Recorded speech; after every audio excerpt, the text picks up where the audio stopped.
So this is my review, quick thoughts on Frewaka. So at first, when this movie started, Frewaka, I was not into it. At first, I was just like, this movie's not for me. You know, the subtitles, they throw me off a bit because I personally I read uh slower than most people, usually slower than subtitles cycle through on a movie. So to me, it was like, oh, I'm not going to enjoy this.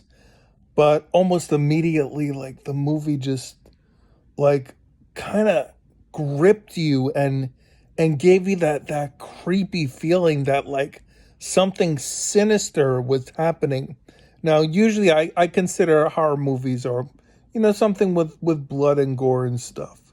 This movie was more of a scare you to the bones, kind of like what is going on, kind of supernatural. Something is happening. You're trying to follow the story as you're going along. You're watching this woman as she's going as a caretaker to help out this elderly woman. She just had a stroke and stuff, so she's helping her out and trying to take care of her. And you could tell the woman, there's stuff going on. Like you can see, like where her case file, they show that there's some mental issues with her and things like that.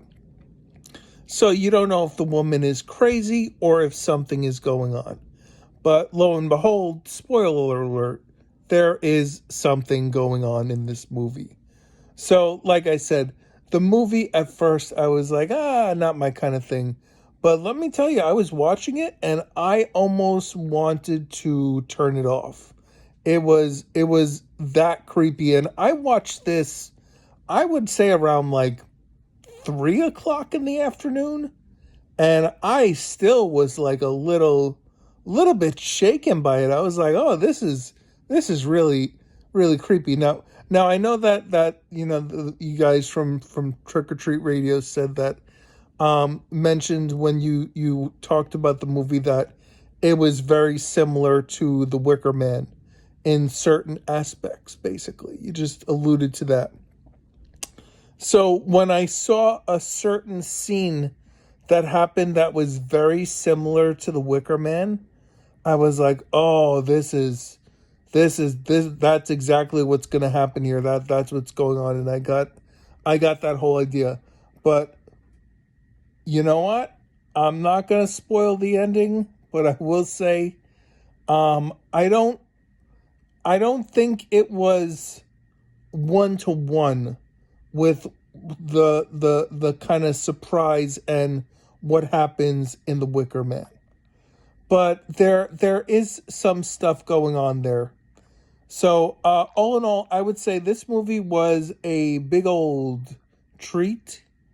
I enjoyed it very much. I'm glad that I watched this. Very much glad also it was on a subscription service, so I didn't have to shell out any extra, bucks to watch it, besides, paying for the streaming service, which I already was subscribed to, which was Shudder at the time. So yeah. Anyway, this is Casual Noob Cybot signing out.